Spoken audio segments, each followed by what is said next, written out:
Muy buenas noches, bienvenidos a la Feria Internacional del Libro del Zócalo de la Ciudad de México.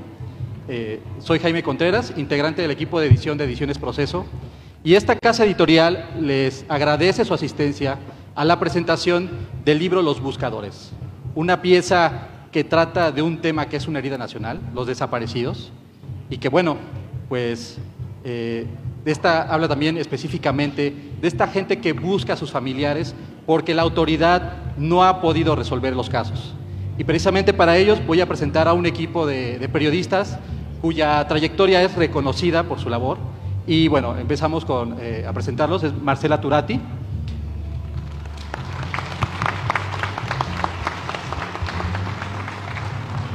José Gil Olmos, Jaime Luis Brito, Ezequiel Flores, Germán Canseco y Noé Zabaleta. Quiero destacar que Germán Canseco y Noé Zabaleta son los coordinadores de este proyecto y bueno, le quiero ceder la palabra a Noé Zabaleta. Hola, muy buenas tardes. Les agradezco mucho que nos acompañen en esta tarde. Este libro, Los Buscadores, es un esfuerzo colectivo de Ediciones Proceso. Llevamos más o menos 12 años cubriendo la guerra contra el narcotráfico, los daños colaterales, como le llamaba Felipe Calderón, esta que han dejado los detectives y platicando con Germán Canseco, que creo que nadie ha recorrido tantas narcofosas en el país y nadie ha acompañado tantas marchas de desaparecidos y de víctimas de la violencia alrededor de la República Mexicana como Germán, y un servidor que trabajo en Veracruz y que me tocó padecer el infierno de Javier Duarte, su deuda de sangre, 3,600 desaparecidos según cifras oficiales tan solo en el periodo 2010-2016, la mayoría de esos desaparecidos jóvenes.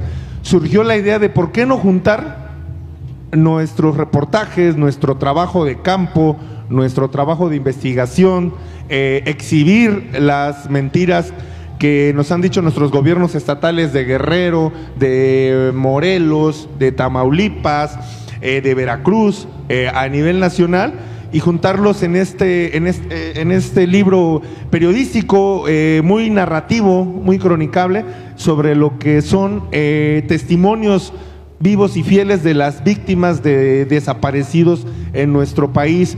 Gentes como nosotros, comunes y corrientes, gentes que antes eran maestros, amas de casa, profesionistas, probablemente trabajadores de un centro comercial, taxistas, y que de repente se tuvieron que convertir en peritos criminalistas, se tuvieron que convertir en forenses, se tuvieron que convertir en rastreadores, y que ahora su vida la dedican en cuerpo y alma a buscar a sus seres queridos. Creo que este libro de Los Buscadores es un retrato fiel del daño que las células del crimen organizado, acompañados de narcogobiernos, han causado a nuestro país estragos. Creo que hoy en día no hay una familia o un salón de clases o una convivencia de domingo en donde alguien no tenga o a un primo desaparecido o a un compañero de escuela de la secundaria que se enteró que recientemente fue levantado, o que haya tenido que escuchar en el trabajo algún viacrucis de una persona, de un trabajador en los ministerios públicos, en los servicios forenses, tratando de buscar a sus hijos. Creo que de esto trata un poco el libro. Es un esfuerzo colectivo de Ediciones Proceso y que hoy se ve plasmadas en las plumas de Ezequiel Flores, de Jaime Luis Brito, de Marcela Turati, en el trabajo visual de Germán Canseco y bueno, también en el trabajo de José Gil Olmos, quien incluso a él le tocó iniciar con el movimiento por la paz, la justicia y la dignidad que encabezó en su momento Javier Sicilia. Creo que de esto va el libro y me gustaría que bueno, cada uno de nuestros compañeros nos fuera platicando cómo se logró el esfuerzo de este libro que hoy ve la luz, que se llama Los Buscadores.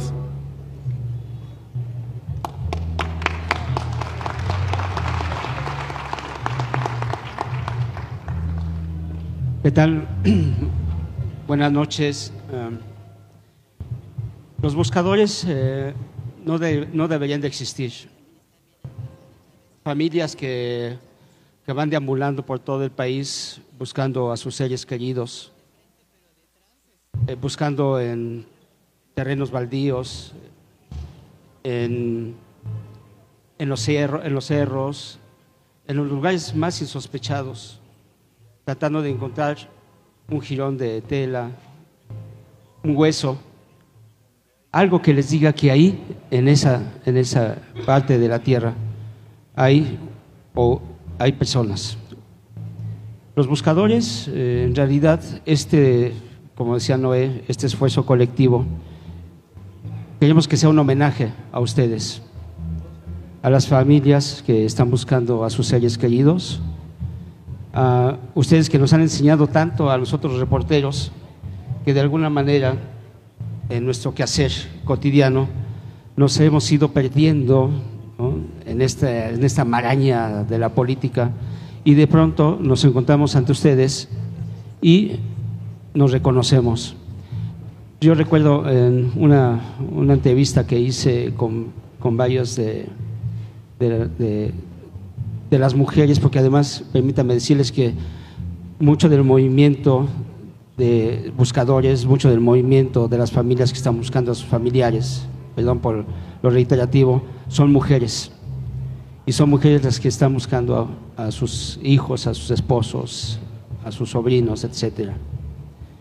En una de estas entrevistas que me tocó hacer cuando estábamos en la caravana de Paz con Justicia y Dignidad, le pregunté a la señora María Herrera, primero le pedí perdón porque le dije, señora, le voy a preguntar algo que no quisiera preguntar, y les pregunté también a otras señoras, les dije ¿qué sintieron? Y perdón por lo que les voy a decir, ¿qué sintieron ustedes cuando les dijeron o cuando supieron que sus hijos estaban desaparecidos? Y lo que me dijeron fue esto: sentí un vacío en las entrañas.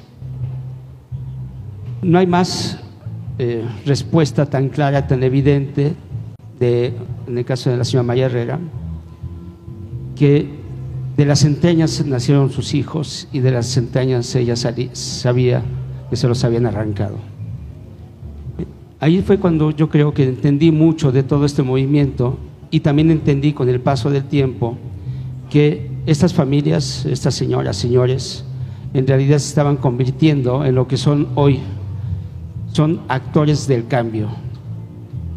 Ojalá y no hubieran estado en este papel, pero están haciendo una labor que ni el Estado ni el gobierno está realizando.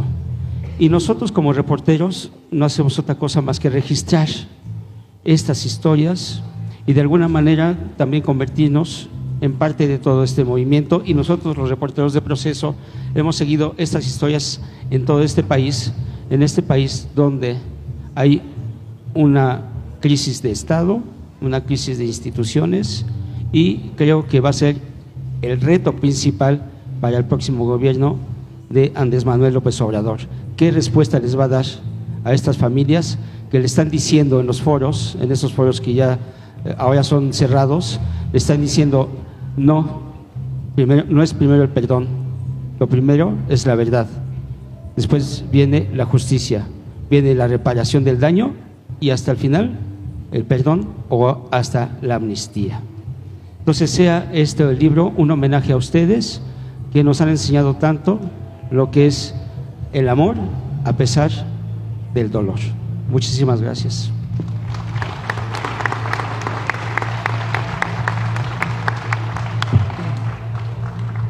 Buenas noches, gracias por acompañarnos. Así como decían Pepe y Noé,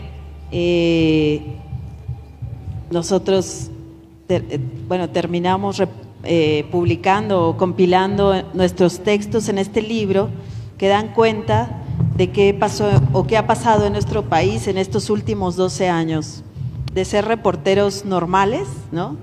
Yo cubría la pobreza, mi tema era la Sede Sol, de pronto somos corresponsales de guerra en nuestra tierra, de pronto los periodistas nos convertimos en reporteros que acudimos a fosas, en reporteros de fosas. Y de ahí, bueno, y acompañamos esto gracias a que las familias que buscan a sus hijos desaparecidos y que no nada más los buscan muertos, la mayoría los busca en vida, ¿no? Porque vivos se los llevaron y vivos los queremos.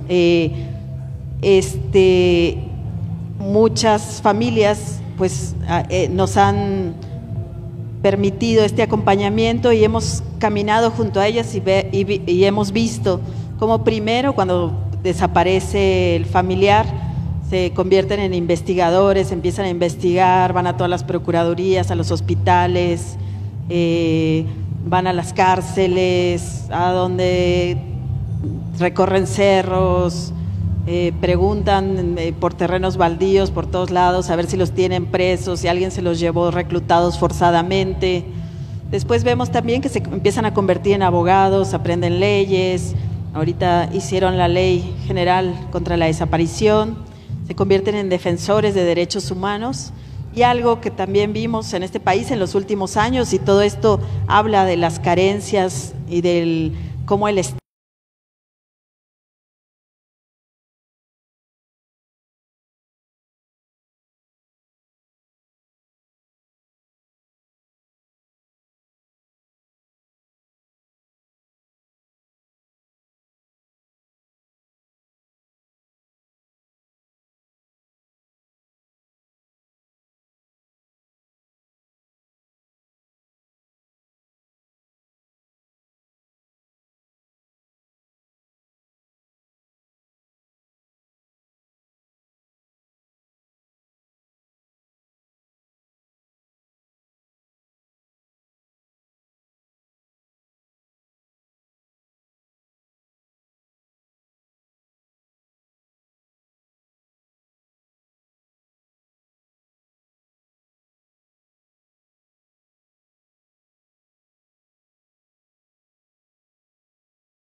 También se tiene que hacer un mapa nacional forense, o sea, de fosas, donde sepamos dónde puede haber restos y recolectar todas las evidencias que se han ido encontrando. Y bueno, hay una serie de, no sé, hay varias organizaciones que ahorita están promoviendo, incluso, además de comisiones de la verdad, que haya programas para testigos que puedan hablar, que no sean asesinados, y en general, pues ver, o sea, incidir y castigar e investigar a aquel que no nada más mate a alguien, sino que lo desaparezca, porque ese delito nunca prescribe, es un crimen de lesa humanidad y tendría que ser así, o sea, tienen que realmente perseguir y acabar con esta cadena o este círculo de la impunidad. Bueno. Mira, yo pienso que no nada más a los que secuestran y desaparecen. Creo que las propias autoridades, los ministerios públicos, quien sea y omita la verdad, a esos, ¿no? Que sean cómplices de las desapariciones. Pero creo que también más allá es no ver la cuestión de los desaparecidos como moda. ¿Saben? Desaparecen los 43 y todos salimos a la calle a comprarnos camisetas y marchamos. Y a los 2 meses que vuelven a marchar nos hartamos de ellos. Y son las caravanas, son moda y todos salimos y gritamos, pero al mes ya se nos olvidó. ¿Saben? Creo que gran parte de que esto cambie es de nosotros, de que nosotros empujemos a las autoridades. Ellos no lo van a hacer por sí solas, ¿saben? Ellos, aunque sea otro gobierno, es dolor, que les duela lo que a uno le duele, es empatía, tapar hoyos, es entender que solamente nosotros somos los únicos que podemos empujar para desaparecer. O sea, Estado, busca a mi hijo porque es tu hijo. Pues creo que parte de esta gran responsabilidad que se nos viene encima es buscar la verdad, es parte de que nosotros empujemos y exijamos a nuestras autoridades esa verdad. Aquí hay un aspecto y que quería yo comentar, que pudiera sonar absurdo, no lo es tanto. Los desaparecidos no votan. Y esto tiene que ver con que los gobiernos locales no quieren invertir presupuesto público en la búsqueda de la identificación de cuerpos, de los no identificados, en seguir rastreando, haciendo las exhumaciones de las grandes narcofosas que hay en Veracruz, en Guerrero, en Tamaulipas, etcétera. No hay presupuesto que alcance para tratar de solucionar este problema que es de una emergencia nacional, que es de una crisis humanitaria. Le quiero poner un ejemplo y que habrá otras muestras similares en Guerrero, en Tamaulipas. En Veracruz, al cierre de los buscadores, habían sido encontrados 17,000 restos óseos en el narcocementerio de Colina de Santa Fe, 297 cráneos. Al día de hoy, actualización, van 21,000 restos óseos. De esos 21,000 restos óseos, únicamente 11 personas, 11 cuerpos que ahí fueron enterrados, han sido entregados a sus familiares, a sus seres queridos, pese a la promesa puntual de un gobierno de transición que tuvimos, que los desaparecidos sería una prioridad gubernamental, que sería acabar ya con ese problema y con ese sufrimiento de los familiares desaparecidos. ¿Qué carajo tuvo que pasar en Veracruz para que haya 13 colectivos de desaparecidos? Es decir, o sea, no estamos hablando de partidos políticos o de sindicatos magisteriales, estamos hablando de familiares que se agrupan para buscar a sus seres queridos, y que en Veracruz hay 13 colectivos, 2 en la zona centro, 3 en la zona norte, en la zona montañosa, en Jalapa. ¿Y por qué? Por la gran dimensión de los problemas. Hay un panteón en la capital del estado que se llama Panteón Palo Verde, que hay un manejo irregular de 195 cuerpos en la fosa común.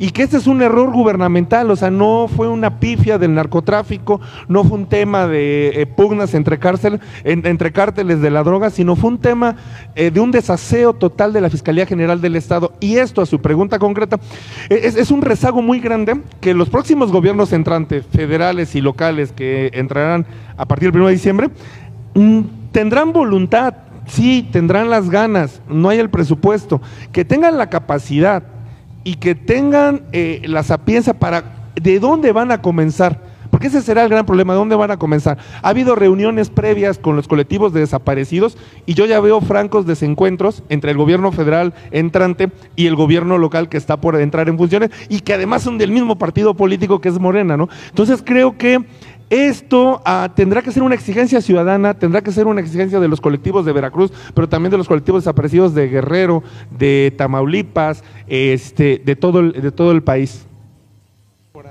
Creo que ahí van a...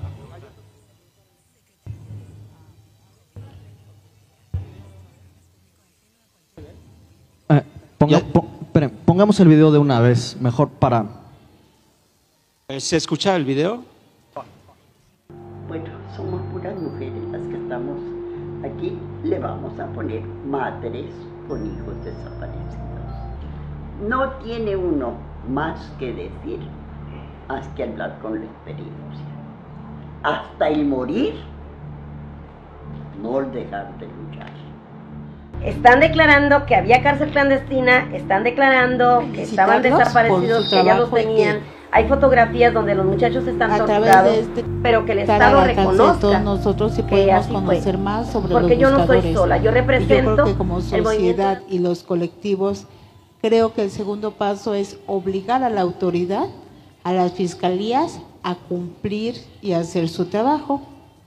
Obligarlos al Ministerio Público, que como dice el 21 constitucional, es el abogado de las víctimas. Y estos, pues, finalmente no sé si tengan una línea directa o no, no hacen su trabajo. También hay que obligar a la Comisión Ejecutiva de Víctimas que lo haga realmente. Si leemos cuál fue el fin de su creación, pues vemos que está bien, pero pues no hacen bien las cosas, y yo creo que eso sería el segundo paso para poder pues poner todo nuestro granito de arena y estar como cuchillito de palo, ¿no?, con la autoridad, y que se cansen de nosotros y que puedan hacer su trabajo para pues finalmente es hacer una base de datos y poder entregar los cuerpos a estos buscadores.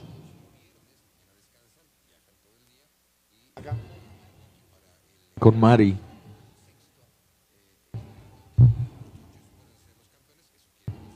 Pues bien, yo también quiero agradecer aquí públicamente a todas estas personas que hacen su labor, la desempeñan con amor y la han desempeñado con lealtad.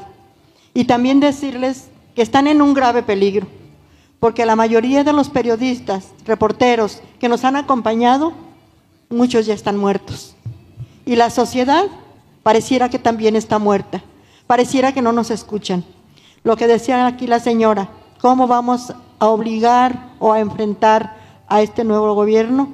Yo les voy a decir, sí, está el nuevo gobierno, sí tenemos y esperamos un cambio, pero sin el apoyo de ustedes como sociedad, esto va a ser muy difícil.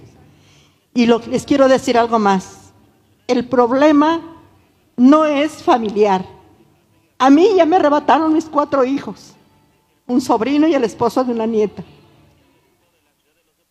Pero quiero decirles algo, no esperen a estar en esta misma situación. Esto es un problema social, es un problema que está en las puertas de su casa. Quien no lo quiera ver así, es una tristeza. Para nosotros, las personas que ya estamos en esta situación, es muy doloroso ver cómo la sociedad parece que sigue muertas, sigue sin sentimientos, sigue creyendo que a nosotros por algo nos pasó y no se quieren dar cuenta que mañana o pasado pueden ser sus hijos, pueden ser sus nietos, puede ser cualquiera de sus seres queridos. Y sí, les hago una pregunta, ¿hasta cuándo creen ustedes que van a tener junto a ustedes, junto a sus brazos, a sus seres amados? Hasta que un desdichado se le ofrezca o ponga la mirada en cualquiera de sus seres queridos. Estamos, no les digo que a tiempo, porque la verdad, dicen por ahí, a mí ya me cargó el payaso. Yo debería de estar en mi casa, llorando, hasta que me llegue el final. Sin embargo, no lo quiero hacer.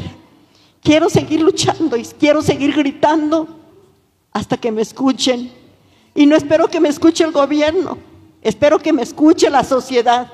Espero que me escuchen todos ustedes, porque juntos podemos lograr el cambio. Así como se logró en las urnas este cambio, ahorita la sociedad podemos exigir que todo esto se cumpla. Y ojo, porque Luis Manuel López Obrador en sus campañas siempre tenía presente lo del aeropuerto. Vamos a ver si nos cumple. Desde ahí vamos a estar pendientes, porque si no lo hace, eso va a hacer que bajemos un poco la mirada. Pero tenemos que estar pendientes, tenemos que exigir y tenemos que cuidar. Ayúdenos a cuidar a estas personas, a estos periodistas que, repito, están arriesgando su vida, cierto, por un sueldo, pero no todo el mundo lo hace así. Ellos le tienen amor a su trabajo. Han sido personas que, como dice Germán, desde que surgió el movimiento por la paz con justicia y dignidad, nos han acompañado, nos acompañaron a todas las marchas por el norte y el sur del país. Y han estado pendientes y le han dado seguimiento a esta gran tragedia nacional. Mucha gente no quiere escuchar, no quiere oír, no quiere darse cuenta, o creen que son mentiras lo que se está viviendo. Créanmelo, cuando yo salí de mi casa buscando 11 personas, yo sentía que era la única persona que estaba viviendo esta situación. Cuando empiezo a caminar con la caravana me entero de que son miles y miles de madres, de familiares que están en busca de sus hijos. Ahorita andamos en brigadas nacionales, buscando bajo la tierra, buscando en vida, en las cárceles, en los hospitales, en los centros de rehabilitación, donde podemos. Y nadie nos ha detenido, y esperamos que con la ayuda de ustedes nadie nos detenga. Al contrario, que ustedes sepan lo que estamos viviendo y sepan que lo estamos haciendo con un gran dolor a cuestas, pero con todo el amor de nuestro corazón, y es por eso que hemos encontrado. Muchísimas gracias.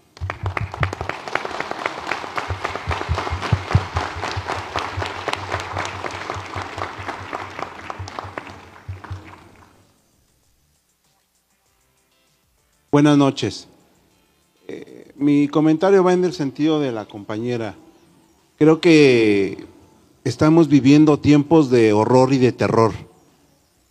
México se ha convertido peor que una dictadura militar en cuanto a muertos y desaparecidos. Creo que ya rebasamos el número de muertos y de desaparecidos que la dictadura argentina, la chilena, la guerra civil en El Salvador. ¿Sí?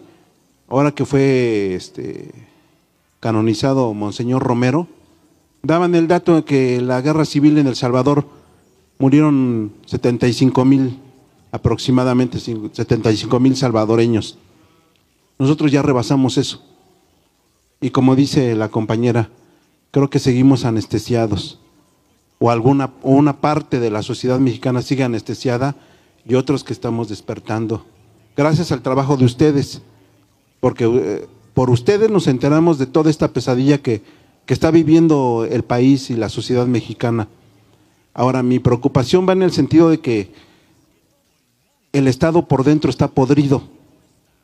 De verdad, hay un cáncer, está podrido por dentro, porque sabemos que existe el narcotráfico, los diferentes grupos del narco, ¿sí? Llámese Zetas, Golfo, Cartel de Jalisco Nueva General, etcétera, etcétera, etcétera. Pero a mí lo que más me preocupa es que las corporaciones que supuestamente nos deben de cuidar están podridas. Llámese mandos militares, policías estatales, municipales, estamos indefensos. O sea, el trabajo que se tiene que hacer el próximo gobierno va a ser titánico y no creo que le alcance el tiempo para limpiar toda la pudredumbre que está por dentro. ¿Sí?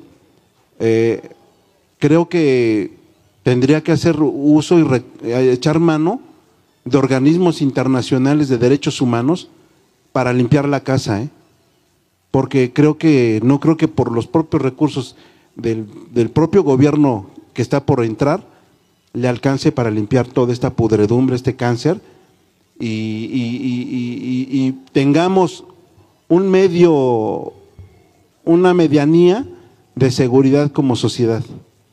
¿Sí? Eso es lo que a mí, lo que llego a percibir así de bote pronto, ¿no? Que de verdad estamos en tiempos de terror y de horror en el país. Tenemos un estado, pues no sé si me atrevo a decir que es fallido o un narcoestado, porque la verdad es yo tengo un hijo que es joven y de verdad que es una pesadilla, es una pesadilla. Mis tiempos no los viví así y bueno, una felicitación a ustedes por su trabajo, como dice la compañera, por su valentía. Sabemos que se están arriesgando mucho. No de embalde han matado a tantos periodistas en México, no ha sido gratuito, ha sido porque ustedes han revelado muchas cosas que el poder político y económico oculta, ¿sí? Y todavía falta mucho por saber. Muchas gracias.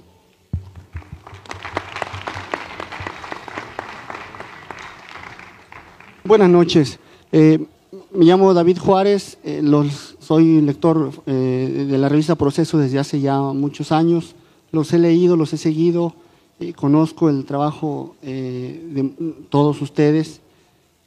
Y mi pregunta va menos en el terreno profesional y más en el personal. ¿Cómo te rehaces, Marcela, cuando escribes, investigas sobre los hijos de los desaparecidos, de los asesinados, estas terapias que les dan, esta organización que se aboca a cuidarlos, a seguirlos, a parar el cáncer del odio, de la destrucción y de la autodestrucción? ¿Cómo te rehaces, Pepe, cuando narras todas las atrocidades del estado de Morelos y bueno, de Noé? ¿Cómo le hacen para rehacerse? Yo que los leo, a veces de verdad es deprimente, estruja el corazón la narrativa. ¿Cómo te rehaces, reportero, para no desplomarte, para no caer, cuando conoces historias tan desgarradoras? Gracias.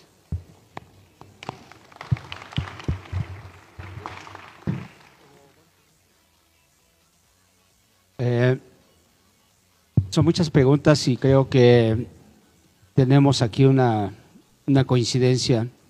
¿Cómo le hacemos? A veces nosotros también nos preguntamos cómo hacerle, cómo tratar de resistir cuando escuchamos todas las historias y somos honestos, no resistimos. Y también lloramos, también nos sentimos muy mal, también nos deprimimos. Tenemos esto que le llaman el estrés postraumático, que es cuando tienes un impacto de la violencia, comienzas a tener pesadillas, te deprimes, tienes miedo, etcétera, etcétera. Es un fenómeno que nos está afectando a los reporteros, sobre todo a los reporteros, creo que mis compañeros que viven en los lugares más violentos están teniendo este fenómeno. ¿Qué hacer frente al nuevo gobierno que viene? Creo que y así se manifestó el día 1 de julio, es el momento de la sociedad civil, es el momento de nosotros. Votamos por un cambio, votamos porque las cosas sean ya distintas y diferentes. No tenemos que quedarnos solamente en el voto, tenemos que trascender eso. Y hay una cosa que yo platicaba mucho con Marcela en múltiples viajes, y es una idea a la que llegamos de manera común, y decíamos, es que al parecer no hay esperanza, y parece que nos metemos en un hoyo negro y no vemos el final del túnel, y sin embargo, sí lo hay. La coincidencia entre nuestras pláticas era que la esperanza se construye. Nadie va a venir a salvarnos, nadie va a venir a decirnos, este es el camino. Los mesías ya no, los caudillos tampoco, ya no es tiempo de eso, ¿no? Es tiempo de la sociedad. Si la esperanza se construye, todos y cada uno de nosotros tenemos una responsabilidad. Yo recuerdo cuando empecé a trabajar como reportero, me tocó hacer una crónica presidencial, cuando estaba Salinas de Gortari, o sea, hace 30 años, y en este evento estaba Gabriel García Márquez, que lo había invitado Carlos Salinas de Gortari, era su amigo. La gente se juntó alrededor de García Márquez, y yo recuerdo que alguien le hizo una pregunta y le dijo algo así, le preguntó: oiga, si usted tiene amigos que son revolucionarios, se referían a Fidel Castro, ¿cómo es que empieza una revolución? Y yo recuerdo más o menos que dijo Gabriel García Márquez: una revolución comienza con uno mismo. Si tú eres capaz de cambiar, quizá tengas la posibilidad de cambiar al que está a tu lado. Y creo que ese es el momento en el que estamos. Si logramos cambiar de alguna manera nuestras formas de ver, nuestras formas de sentir, si no nos acostumbramos a la violencia y seguimos impulsando este cambio, no va a haber quien lo detenga. Entonces creo que en eso estamos, la esperanza se construye y la vamos a hacer entre todos. Gracias.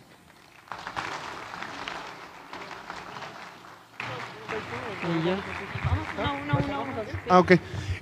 ¿Cómo te rehaces? Yo creo que la cobertura de este tema, y hay que ser muy sincero, te deja muy puteado emocionalmente.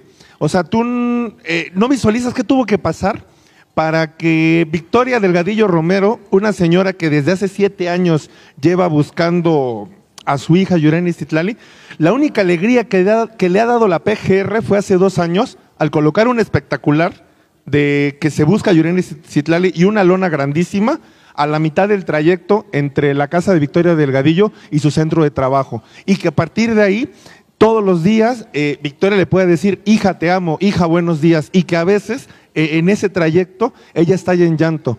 Ese tipo de situaciones, creo que y otros testimonios que les han de haber tocado a mis compañeros, te putea emocionalmente de una forma que no te imaginas. El sueño se te rompe. Si acostumbrabas a dormir como oso 10, 11 horas seguidas, el sueño se llega a fragmentar. No te explicas cómo el primer identificado en Colinas de Santa Fe, en el narcocementerio, es el oficial del Ministerio Público especializado en investigar narcotráfico, Pedro Huesca Barradas, y que a Pedro Huesca lo levantaron policías estatales por órdenes del cártel de Jalisco Nueva Generación y lo fueron a enterrar ahí, y que tras 4 años su madre, Giselda Barradas, lo puede encontrar, y su única resignación o su único confort es que ahora tiene parte de la osamenta, no se encontró la totalidad del cuerpo, lo tenga ya ahora en su congregación en Palmas de Abajo. Ese tipo de cosas que como sociedad, como decía hace rato Marcela, yo hace 10 años, 12 estaba reporteando pobreza. Yo hace 10, 12 años estaba haciendo crónicas del Carnaval de Veracruz y estaba haciendo cosas en la Cumbre Tajín, y si acaso lo trágico que me tocaba era un huracán, una tormenta tropical, y que ahora tengamos que estar acompañando a los colectivos desaparecidos en fosas en Guerrero, en Sinaloa, en Tamaulipas, etcétera. Que a veces me reconforta emocionalmente, y que a veces dices, bueno, vale la pena estar aquí por lo que mencionaba hace rato Mari. En enero del año pasado, en la caravana búsqueda de desaparecidos en Sinaloa, una madre que lleva 3, 4 años buscando a su hijo en Nabolato, en Culiacán, en las congregaciones de Mazatlán, donde no está la parte turística, sino donde está la parte infernal, después de 3, 4 horas de estar cavando la tierra, esta madre tenga tiempo de que, en la gratitud de que el reportero te está acompañando, te prepare un sándwich de atún, porque sabe que a lo mejor el reportero se paró a las 5 o 6 de la mañana para acompañar a las madres de desaparecidos a la búsqueda de sus seres queridos, y que aún así ella tenga tiempo de prepararte un sándwich de atún. Es una cosa que a lo mejor sonara tonta o es muy sencillo, pero es cosa que uno, el periodista, agradece mucho, y que es una forma de rehacerte, te conforta un poco emocionalmente después de cubrir tantas cosas de terror en los últimos 6, 10 años, ¿no?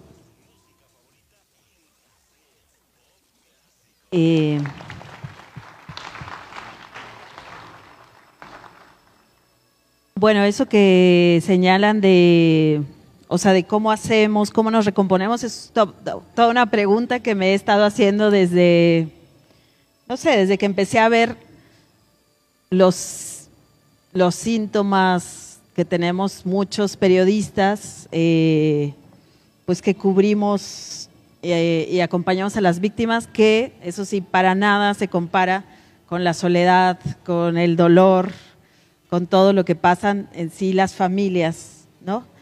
Y también hay que decir, bueno, en mi caso hay una parte como que es muy, que me siento muy bendecida y muy agradecida de poder acompañar a las familias, porque sientes que yo he sentido que me han humanizado, que ver a las mamás buscando con esa, o sea, con esa energía, con esa fe, pues de alguna manera se contagia, de alguna manera me enseñan del amor y eso siempre se los agradezco. Yo digo, en medio de la oscuridad, ustedes, las familias, las mamás con hijos desaparecidos, son luz.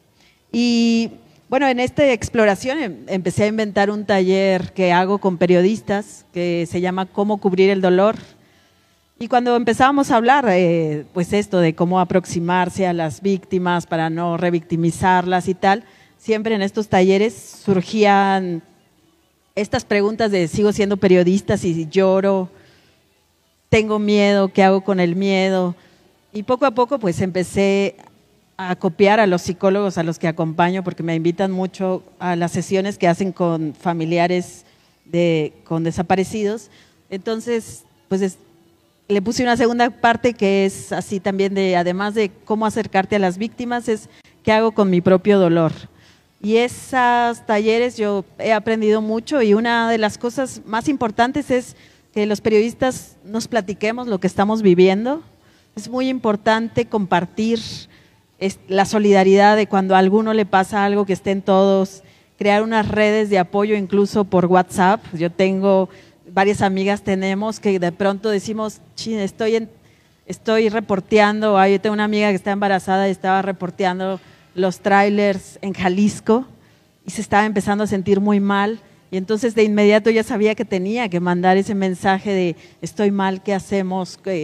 O sea, todas las coberturas pues nos generan cosas, y en estos talleres también lo que hacemos es un poco regresar el sentido a por qué hacemos lo que hacemos, por qué es importante para las familias que hagamos lo que hacemos, cómo las notas que hacemos hoy, que quizás no vemos el impacto, que pensamos que nadie las leyó, en un futuro, si hay una comisión de la verdad, van a usar nuestras notas, y nuestras notas van a decir, miren, pasó esto que no sabíamos que estábamos reportando.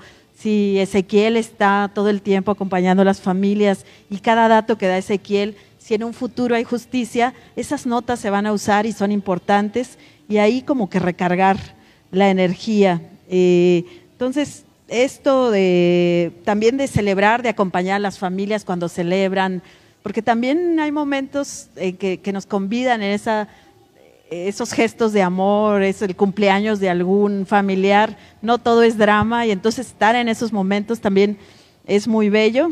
Y otra de las cosas, pues, de todo, o sea, desde el karaoke, ir a gritar, hasta tomar mezcal. O sea, yo digo, tomen mezcal, hay que tomar mezcal también, es parte de esta sanación, y tratar de hacer cosas y para seguir y para renovar esa esperanza, porque nuestras notas, pienso que tenemos que de alguna manera mantener viva la indignación y la esperanza, porque si se nos muere eso, si transmitimos desesperanza, también no vamos a lograr nada, ¿no?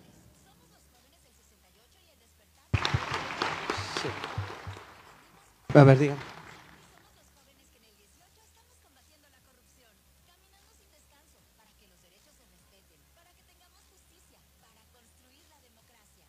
Agradecerles su humanismo, de verdad, y ya ustedes, incluso la señorita Marcela, dijo cómo se tratan de recuperar, de tomar nuevas energías. Qué bueno, ojalá que todos tengamos esa posibilidad de tomar energía para apoyar a las gentes que nos rodean, a las gentes que vemos sufrir.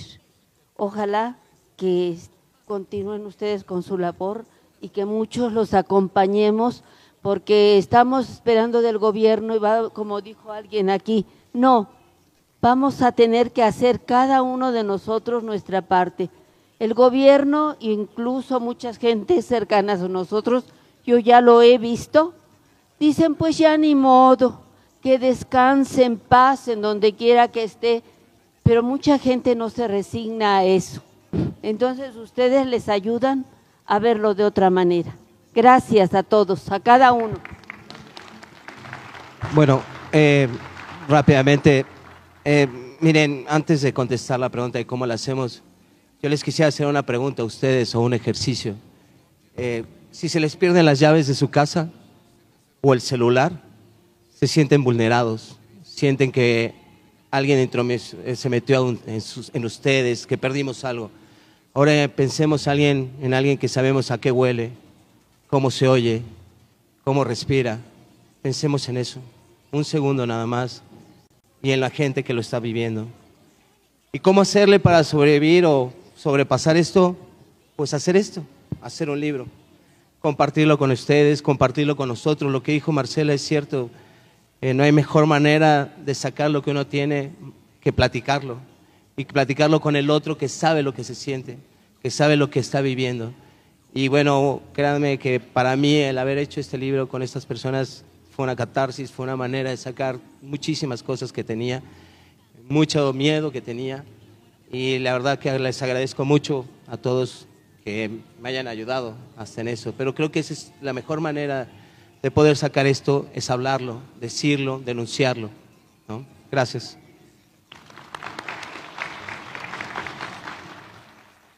Bueno, pasa. Bueno, sí, estas coberturas, en muchas ocasiones el acompañamiento, en lo personal, te sientes muerto, te vuelves un fantasma, pero lo que te revive, lo que te rehace es ver esa convicción, esa luz, como decía Marcela, y esas ganas de seguir viviendo de las familias para seguir buscando. En lo personal es la forma como me ha llegado a suceder el rehacerme después de este tipo de coberturas. Y bueno, yo creo, además de todo lo que han dicho mi compañera, mis compañeros, yo creo que a final de cuentas uno nunca vuelve a ser el mismo o la misma, ¿no? Después de una cosa como esta. O sea, no sé si uno se recompone pues después de esto, ¿no? Todos hemos tenido pérdidas sin duda, pero estar todo el tiempo en este duelo continuo, ¿no? De la gente a la que acompañamos, de las familias, de las víctimas, nos hace a nosotros de alguna manera perder también una parte de lo que somos. Yo creo que, como decía Germán, como decía la propia Marcela, la amistad, el contarnos, el encontrarnos con pares nuestros, como mis compañeros que me acompañan, pues finalmente es lo que de alguna manera le permite a uno continuar en esta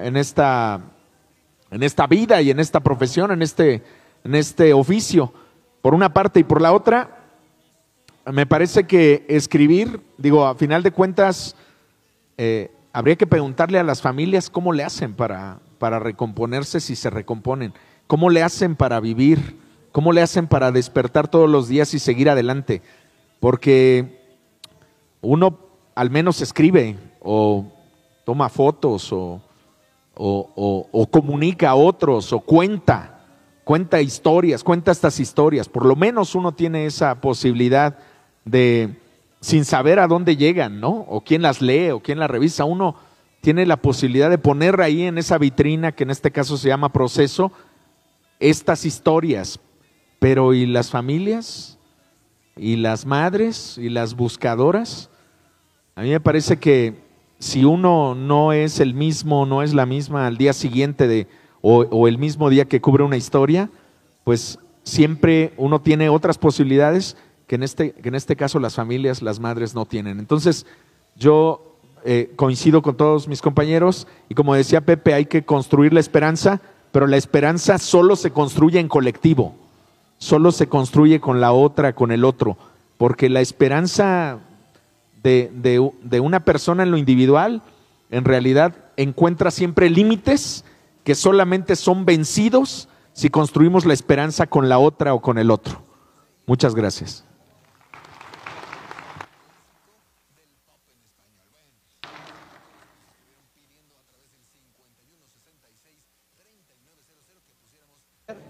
¿Sí se puede? Ok, el video no se pudo ver, lo lamentamos mucho, pero en la revista Proceso lo vamos a poner en línea, ojalá lo puedan ver. Y en la mesa de su lado izquierdo lo van a poder, y en la brigada también van a pasar el video. Les agradecemos muchísimo de todo corazón. Muchísimas gracias por estar aquí. Muchas gracias a todos.